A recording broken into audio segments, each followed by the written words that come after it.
بسم اللہ الرحمن الرحیم۔ علامہ غلام احمد پرویز صاحب کی معناز کتاب انسان نے کیا سوچا، باب اول، حصہ دوم۔ میکانیکی نظریہ اخلاق و سیاست۔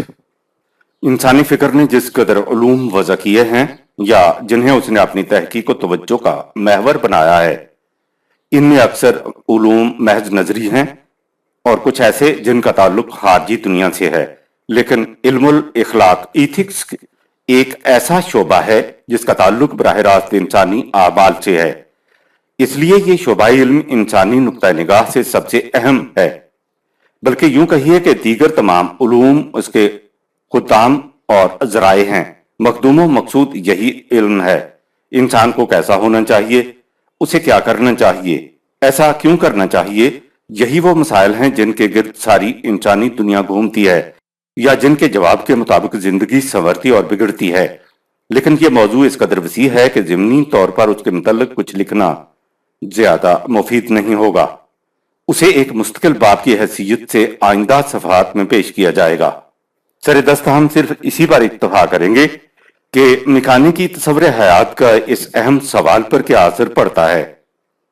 ہم یہ دیکھ چکے ہیں کہ میکانیکی تصور حیات کی روح سے انسان ایک بے بس مشین بن کر رہ جاتا ہے۔ اس میں اپنا اختیار و ارادہ، فری ول ہوتا ہی نہیں۔ سو جب انسان صاحب اختیار و ارادہ ہی نہیں تو اخلاقیات ایتھکس کا سوال ہی نہیں پیدا ہوتا۔ روشڈل کے الفاظ میں، جب تک کائنات کے متعلق ہمارا تصور یہ نہ ہو کہ انسانی اعمال کا حقیقی ذمہ دار خود نفس انسانی ہے، اس وقت تک علم الاخلاق کا سوال ہی سامنے نہیں آ سکتا۔ آپ کو کوئی شخص پتھر مارے تو آپ اس پتھر پر نالش نہیں کرتے، نہ ہی جب آپ کو کوئی شخص کھانا کھلاتا ہے تو آپ اس کھانے کے حق میں دعائے خیر کہتے ہیں۔ بہادری کا تمغہ توپچی کو ملتا ہے، توپ کو نہیں۔ پھانسی کا پھندا قتل کرنے والے کی گردن میں ڈالا جاتا ہے، اس تلوار کے نہیں جس سے اس نے قتل کیا ہو۔ نہ جبر کا گناہ گناہ ہوتا ہے، نہ جبر کی نیکی نیکی۔ مجبور ولی اور مجبور گناہگار دونوں برابر ہوتے ہیں۔ لیکن اس کے باوجود میکانیکی نظریہ حیات کے علم برداران انسان کو اس کے افعال کا ذمہ دار قرار دیتے ہیں۔ یعنی کہ نظری طور پر تھیوریٹیکلی تو انسان کو مجبور محض ایک مشین مانتے ہیں، لیکن عملی دنیا میں انسان کو صاحب اختیار و ارادہ، اس لیے کہ عملی دنیا کا کوئی کام چل ہی نہیں سکتا جب تک انسان اپنے افعال کا ذمہ دار قرار نہ پائے۔ اگر چور کا یہ عذر قابل قبول سمجھ لیا جائے کہ چوری اس نے کی ہے، لیکن اس فعل کا ذمہ دار وہ نہیں، کیونکہ علمی تحقیقات کی روح سے اس کی کوئی حرکت اس کے فیصلہ سے عمل میں نہیں آتی۔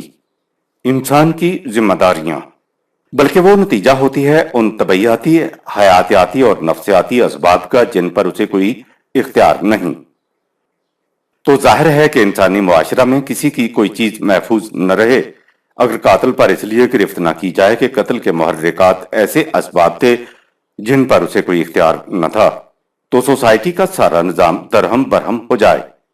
انسانی معاشرہ کے نظم و نسق اور ربط و ضبط کا تمام سلسلہ اسی شیرازہ سے منسلک ہے کہ ہر شخص اپنے افعال کا خود ذمہ دار ہے۔ اسی اصول کے ماتحت ہر محنت کرنے والے کو اس کی محنت کا معاوضہ دیا جاتا ہے اور مجرم کو اس کے جرم کی سزا۔ اس لیے میکانیکی نظریہ حیات عملی دنیا میں ناقابل عمل ہے، اور یہی وجہ ہے کہ اس نظریہ کے عاملین کو عملی دنیا میں انسان کو صاحب اختیار و ارادہ تسلیم کرنا پڑتا ہے، حالانکہ اس سے ان کی نظری تحقیقات کی تمام عمارت دھڑام سے نیچے گر پڑتی ہے۔ بائیں ہمہ وہ اسے بھی صحیح مانتے ہیں اور اسے بھی۔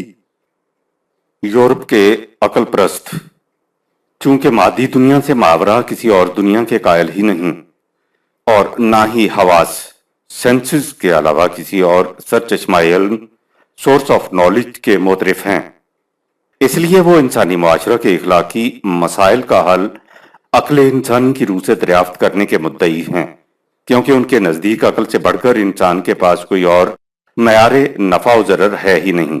ہیکل کے الفاظ میں، ہم دنیا کے متعلق صحیح علم اور اس کے اہم مسائل کا صحیح حل صرف عقل کی روح سے دریافت کر سکتے ہیں۔ عقل انسان کے لیے نعمت عظمیٰ ہے۔ یہی وہ خصوصیت ہے جو اسے حیوانات سے ممتاز کرتی ہے۔ وہی یا معتقدات کا تصور دانستہ یا نادانستہ یکسر فریب پر مبنی ہے۔ 19ویں صدی کے آخر میں انگلستان میں تحریک اقلیت ریشنلسٹ موومنٹ بڑے زوروں پر تھی۔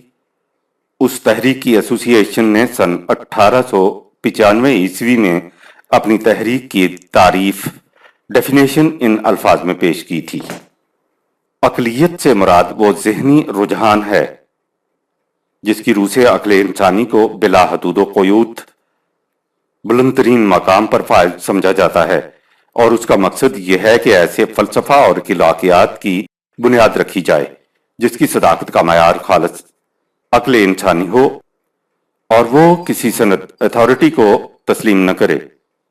یہ تحریک کس حد تک کامیاب رہی اور آج خود یورپ کے مادہ پرستوں کے نزدیک عقل انسانی کا کیا مقام ہے، ان امور پر آئندہ باب میں بحث کی جائے گی۔ اس وقت صرف اتنا دیکھیے کہ ان مادئین نے انسانی معاشرہ کے لیے اخلاقیات کا معیار خالص اور صرف عقل انسانی کو قرار دیا، حالانکہ یہ خود ہی تسلیم کر چکے تھے، بلکہ ان کا دعویٰ یہ تھا کہ عقل انسانی میکانیکی قوانین علت و معلول کی پیدا کرتا ہے، اور یہ ظاہر ہے کہ جو چیز مشین کی پیدا کردہ ہو وہ اس قابل ہو ہی نہیں سکتی کہ معاملات کا آزادانہ فیصلہ کر سکے۔ میکانیکی نظریہ اور انسانی آزادی، ہیومن فریڈم، دو متضاد تصورات ہیں۔ یہاں سے یہ سوال پیدا ہوتا ہے کہ انسانی دنیا کے کون سے مسائل ہیں جن کا حل یہ لوگ عقل کی روح سے دریافت کرنے کے مدعی ہیں۔ ہم نے اوپر دیکھا ہے کہ میکانیکی تصور حیات کی روح سے نمبر 1 انسان مشین کی طرح مجبور ہے، اور نمبر 2 اس کی زندگی محض طبیعیاتی زندگی ہے جس کا مدار کھانے پینے پر ہے۔ مارکس کا معاشی نظریہ، لہذا ان کے نزدیک انسانی زندگی کا سارا مسئلہ روٹی کا ہے۔ اس نظریہ کا حامل کارل مارکس سن 1818 تا 1883 عیسوی ہے، اور اس کا نظریہ مارکسزم کے نام سے متعارف ہے۔ اس نظریہ کی روح سے وہ جس قسم کا معاشی اور سیاسی نظام قائم کرنا چاہتا تھا اسے اشتراکیت، کمیونزم کہتے ہیں۔ مارکس کا فلسفہ کیا ہے اور کمیونزم کن اجزائے ترکیبی پر مشتمل ہے، ان تمام امور کے متعلق معاشیات کے باب میں بحث کی جائے گی۔ اس وقت صرف اتنا دیکھیے کہ میکانیکی تصور حیات کی روح سے انسانی زندگی کے تمام مسائل سمٹا کر صرف معاشی رہ جاتے ہیں۔ چنانچہ مارکس کے نزدیک انسانیت کی ساری تاریخ محض معاشی اکنامک جدوجہد کی کہانی ہے۔ اسے وہ تاریخ کی معاشی تعبیر Economic Interpretation of History کہہ کر پکارتا ہے۔ چنانچہ وہ منشور اشتراکیت میں کمیونسٹ مینیفیسٹو میں، جسے اس نے اور اس کے رفیق کار اینگلز نے مرتب اور سن 1848 میں شائع کیا تھا، لکھتا ہے: اگر یہ دیکھنا ہو کہ کسی عہد کی سیاسی یا فکری تاریخ کیا ہے تو یہ دیکھنا چاہیے کہ اس عہد میں معاشی پیداوار اور مبادلہ کے طور طریق کیا تھے، اور ان معاشی عناصر سے جو معاشرہ وجود میں آیا تھا وہ کس قسم کا تھا، اس لیے کہ یہی وہ بنیادیں ہیں جن پر کسی قوم کی سیاسی اور فکری تاریخ کی عمارت استوار ہوتی ہے، اور یہی وہ معیار ہے جس کی روشنی میں اس تاریخ کو سمجھا جا سکتا ہے۔ لہذا نوع انسانی کی تمام تاریخ اس زمانہ قدیم کے بعد، جب انسان ہنوز قبائلی زندگی بسر کرتا تھا اور زمین مشترکہ ملکیت میں ہوتی تھی، جماعتی جنگ و جدل کی تاریخ ہے۔ ظالم Exploiting اور مظلوم Exploited کی نزاع کی تاریخ، حاکم و محکوم کی جدال کی تاریخ۔ اس سے ذرا آگے چل کر کہتا ہے: انسان نے اس وقت تک جتنے معاشرے قائم کیے ہیں ان سب کی تاریخ طبقاتی نزاع کی تاریخ ہے۔ غلام اور آقا، امراء و جمہور، سرمایہ دار و مزدور ہمیشہ ایک دوسرے کے مخالف اور باہم برسر پیکار رہے ہیں۔ یہ لڑائی شروع ہی سے یوں ہی مسلسل جاری ہے، کبھی اس کی آگ دھیمی پڑ جاتی ہے اور مخفی طور پر اندر ہی اندر سلگتی رہتی ہے اور کبھی اس کے شعلے بھڑک اٹھتے ہیں۔ پھر اس کا انجام یا تو یہ ہوتا ہے کہ انقلاب پورے معاشرہ کو بدل ڈالتا ہے یا پھر دونوں برسر پیکار طبقے مٹ جاتے ہیں۔ اینگلز اس نظریہ کی وضاحت ان الفاظ میں کرتا ہے: تاریخ کے مادی تصور کی ابتدا اس قضیہ سے ہوتی ہے کہ ہر معاشرتی نظام کی بنیاد اس امر پر ہے جو اسباب و ذرائع انسانی زندگی کے لیے ضروری ہیں ان کی پیدائش کس طرح ہوتی ہے اور پیدائش کے بعد ان کی تقسیم کس طرح کی جاتی ہے۔ تاریخ کے کسی دور کو لیجئے، اس میں آپ دیکھیں گے کہ ان امور کی بنیاد کہ اس معاشرہ میں دولت کی تقسیم کس طرح ہوتی ہے اور وہ معاشرہ کن طبقات اور جماعت پر مشتمل ہے۔ یہ ہوگی کہ معاشرہ کی پیداوار کیا ہے، اس کا طریقہ پیدائش کیا ہے اور ماحصل پیداوار کی تقسیم کس طرح کی جاتی ہے۔ اس نقطۂ نگاہ سے ان معاشرتی تغیرات اور سیاسی انقلابات کے حقیقی اسباب کا سرچشمہ نہ تو ذہن انسانی تھا، نہ ابدی حقائق اور اصول عدل کے متعلق انسانی نگاہ کا تعمق، بلکہ ان کا سراغ آپ کو معاشی پیدائش اور اس کی تقسیم کے طریقوں کے اختلاف میں ملے گا، یا باللفاظ دیگر ان انقلابات کا راز فلسفہ میں نہیں ملے گا بلکہ اس دور کی معاشیات اکنامک میں ملے گا۔ جب زندگی کا مسئلہ ہی معاشی ٹھہرا اور انسان کی ساری جد و جہد کا ماحصل اسی مسئلہ کے حل کی تلاش، تو ظاہر ہے کہ پھر اس نظریہ کے حاملین کی نگاہ میں ان علوم و تصورات کی کوئی حقیقت ہی نہیں ہو سکتی جو انسان کی زندگی کے دوسرے شعبوں سے متعلق ہونے کا دعویٰ کرتے ہیں۔ چنانچہ اس باب میں مارکس لکھتا ہے: مذہب انسانی ذہن کی پیداوار ہے، انسان مذہب کی تخلیق نہیں۔ مذہب سے وہی انسان وابستہ رہ سکتا ہے جو یا تو ابھی تک اپنے مقام انسانیت سے بے خبر ہے یا جس نے اس مقام کو پا کر پھر سے کھو دیا ہے۔ مذہب مظلوموں کی سسکیاں، ایک پتھر کی دنیا کا قلب اور ان حوادث کی روح ہے جن میں روحانیت کا نام نہیں۔ مذہب کی فنا میں حقیقی انسانی مسرت کا راز پنہاں ہے۔ اخلاقیات، مذہب، معباد، طبیعیات اور دیگر تصورات سب کے سب حقیقی آزادی کے دشمن ہیں۔ ان کی کوئی تاریخ نہیں، تاریخ صرف مادی انسان کی ہے۔ مارکس کے فلسفہ کی روح سے یہ انقلاب جس میں ایک معاشرہ دوسرے کے خلاف نبرد آزما رہتا ہے، انسانی اختیار و ارادہ کے ماتحت عمل میں نہیں آتا، بلکہ یہ تاریخی وجوب، ہسٹوریکل نیسیسٹی کا لازمی نتیجہ ہے۔ یہ تاریخ کا تقاضا ہے جو نہ کسی کے لانے سے قبل از وقت آ سکتا ہے اور نہ کسی کے روکنے سے رک سکتا ہے۔ تفصیل سے جمال کی معاشیات کے عنوان میں بیان کی جائے گی، لہٰذا اس نظریہ کے ماتحت انسان معاشی زنجیروں میں جکڑا ہوا ہے اور تاریخی وجوب کی متلاطم موجیں اسے بحر ہستی میں ادھر سے ادھر لیے پھرتی ہیں۔ اس کے ساتھ ہی ان کا یہ دعویٰ بھی ہے کہ ماورائے عقل انسانی کوئی اور ذریعہ علم نہیں، ہم زندگی کے تمام حقائق عقل کی روح سے دریافت کر سکتے ہیں۔ چنانچہ اس باب میں لینن لکھتا ہے کہ مادہ پرستی کے معنی یہ ہیں کہ ہم یہ تسلیم کریں کہ خارجی صداقت وہی ہے جسے ہم اپنے حواس کے ذریعہ معلوم کر سکیں۔ عقل انسانی اس قابل ہے کہ یہ ہمیں صداقت مطلق کا علم دے دے، چنانچہ اس نے یہ علم دے دیا ہے۔ Quoted by Slushoville in No Voice is Wholly Lost. یہاں سے آپ نے دیکھ لیا کہ میکانیکی تصور حیات کے ماتحت نمبر 1، اخلاقیات میں خیر و شر کا کوئی خارجی مستقل معیار، آبجیکٹو پرماننٹ سٹینڈرڈ نہیں ہے، نہ ہی کسی شے کو حق کے مطلق ایبسولیوٹ ٹروتھ کہا جا سکتا ہے۔ نمبر 2، انسانی زندگی کے مسائل کا حل عقل انسانی کی روح سے کیا جاتا ہے، کیونکہ عقل سے بالاتر اور کوئی ذریعہ علم نہیں۔ نمبر 3، انسانی زندگی چونکہ محض طبعی زندگی فزیکل لائف ہے، اس لیے اس کا مسئلہ بھی صرف معاشی مسئلہ ہے۔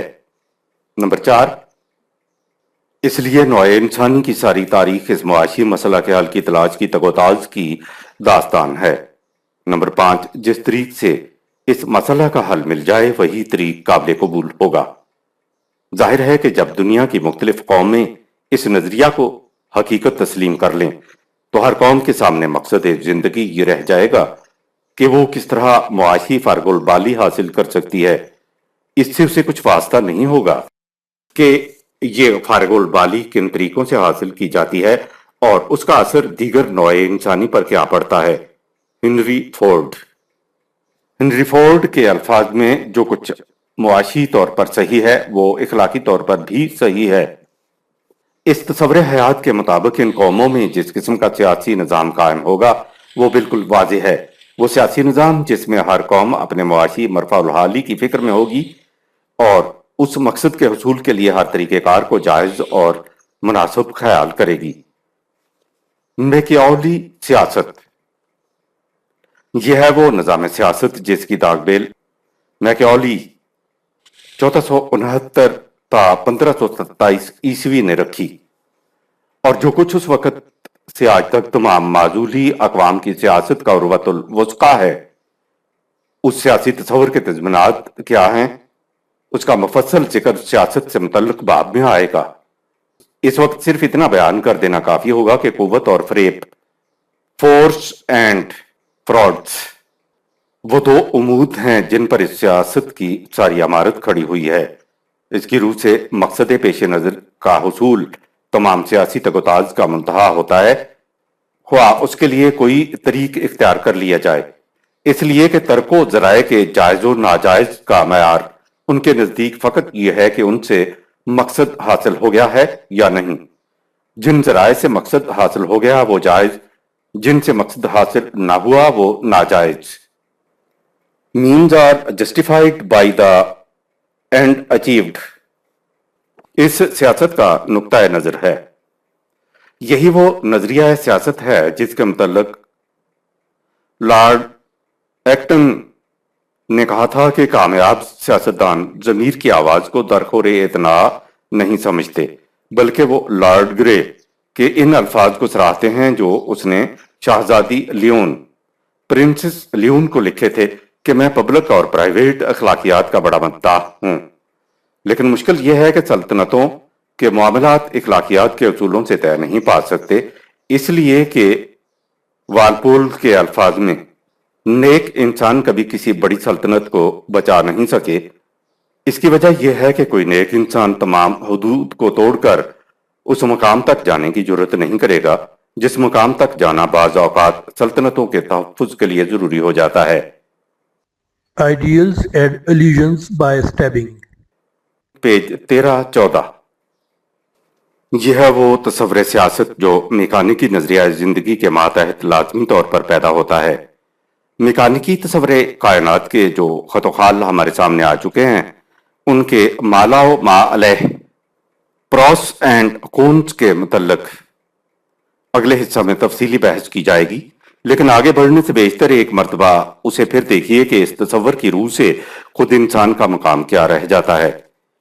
انسان نے اس کائنات پر غور کرنا شروع کیا تھا کہ وہ معلوم کرے کہ وہ خود کیا ہے، اس کی زندگی کی ممکنات کیا ہیں، یہ کائنات کیا ہے، اس کا اور کائنات کا تعلق کیا ہے۔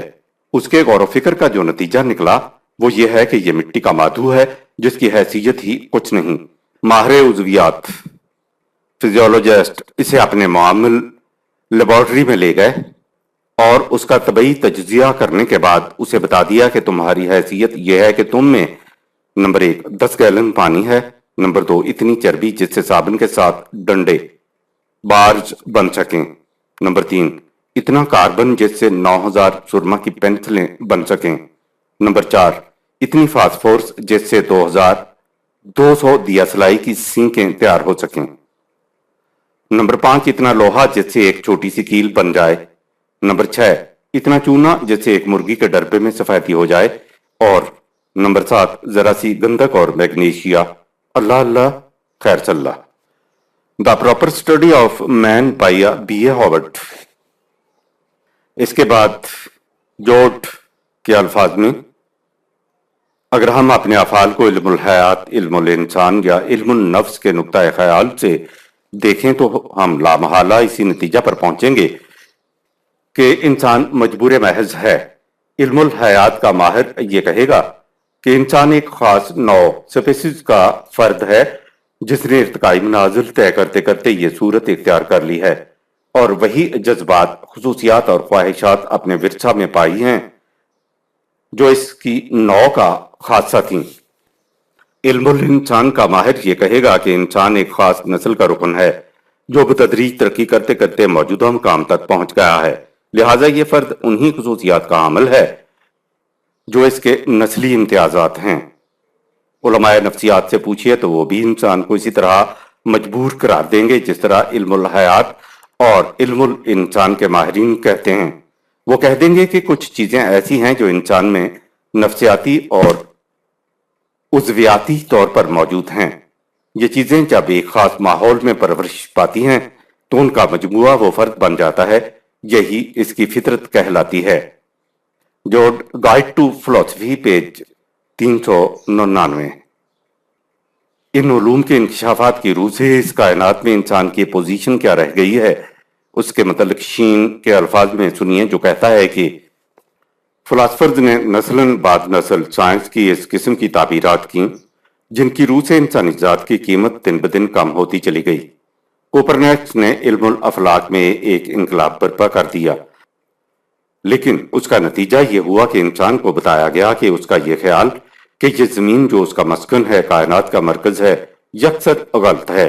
کائنات کی یہ وسعتیں اتنی بڑھتی چلی گئیں کہ رفتہ رفتہ ڈاکٹر ہارنز کے الفاظ میں ان میں انسان کی حیثیت مکوڑے سے بھی زیادہ نہ رہ گئی۔ فلکیات کے اس حملے کے بعد انسان کی پوزیشن پر حیاتیات نے یورش کی اور فلاسفرز نے بتایا کہ ڈاروین کے نظریہ کی روح سے انسان حیوانی سطح سے الگ کیا ہی نہیں جا سکتا، اس لیے اسے حیوانات پر کوئی فوقیت حاصل نہیں۔ اس کے بعد علم النفس آگے بڑھا اور فرائڈ نے اعلان کر دیا کہ انسانی انا اپنے مکان کا خود مالک نہیں ہے، اور یہ کہ حیوانات پر انسان کی فوقیت اس سے زیادہ کچھ نہیں کہ انسان عصبی امراض کا شکار ہو کر پاگل ہو سکتا ہے۔ اس کے بعد انسان سے اس کا اختیار و ارادہ چھین لیا گیا، کیونکہ حیاتیات کے نقطۂ نگاہ سے دیکھیے، جیسا کہ ڈاروینزم نے کہا ہے، یا نفسیات کی روح سے جیسا فرائڈزم کا دعویٰ ہے، یا معاشیات کی روح سے جیسا مارکسزم بتاتی ہے، انسان مجبور ہی مجبور نظر آئے گا۔ شین فلسفی آف ریلیجن پیج 343۔ انسان کی حیثیت۔ کائنات میں انسان کی یہی وہ پوزیشن ہے جسے دیکھ کر اب خود مادیین کے حساس قلوب اس کے مستقبل کے متعلق ٹھنڈی آہیں بھرنے لگے ہیں۔ چنانچہ ایچ جی ویلز اپنی کتاب Fate of Homo sapiens میں لکھتا ہے، اس امر کے یقین کرنے کے لیے کوئی دلیل نہیں ملتی کہ فطرت کا نظام انسان کے متعلق ان سمندری اجتہوں سے زیادہ رعایت برت رہا ہے جنہیں وہ اس سے پہلے فنا کر چکا ہے۔ میری اس کوشش کے باوجود کہ انسان کے مستقبل کے متعلق مجھ پر مایوسی نہ طاری ہو جائے، میں یہ محسوس کیے بغیر نہیں رہ سکتا کہ کائنات اب انسان سے زچ آ گئی ہے اور اس سے بے حد بے رخی برت رہی ہے، اور میری نگاہیں دیکھ رہی ہیں کہ انسان بڑی تیزی اور دھاندلی سے تقدیر کے دھارے پر تنزل، اذیت اور موت کی طرف کھینچے چلا جا رہا ہے۔ حالانکہ یہی ویلز اس سے کچھ عرصہ پہلے یہ کہہ چکا تھا کہ میرا عقیدہ ہے کہ وہ دن دور نہیں جب انسان دیوتاؤں کی طرح اس زمین پر اس طرح کھڑا ہو جائے گا جیسے وہ اس سٹول پر کھڑا ہو اور اپنے ہاتھوں سے ستاروں کو چھو رہا ہو۔ اینٹیسپیشن۔ اس کے بعد یہی ویلز اس قدر مایوس کیوں ہو گیا؟ اس لیے کہ اس نے جس قسم کے انسانوں کے متعلق یہ توقع ظاہر کی تھی کہ ان کا ہاتھ دامنے کہکشاں تک پہنچ جائے گا، وہ بہترین انجینئرز، بہترین ماہر زراعت، بہترین ڈاکٹر اور اسکول ماسٹرز تھے، انہی کے متعلق اس نے کہا تھا کہ جو قوم اس قسم کے افراد پیدا کر لے گی وہ سن 2000 سے پہلے ساری دنیا پر چھا جائے گی۔ اگر ویلز اپنی فہرست میں بہترین انسان کا بھی اضافہ کر لیتا تو اسے خود اپنی زندگی میں انسان کے مستقبل کے متعلق اس قدر مایوس نہ ہونا پڑتا، لیکن یہ پہلو تنقیدی ہے جو ہمارے زیر نظر باب کے دائرہ سے باہر ہے۔ یہ بحث اپنے مقام پر آئے گی۔ حاصل بحث،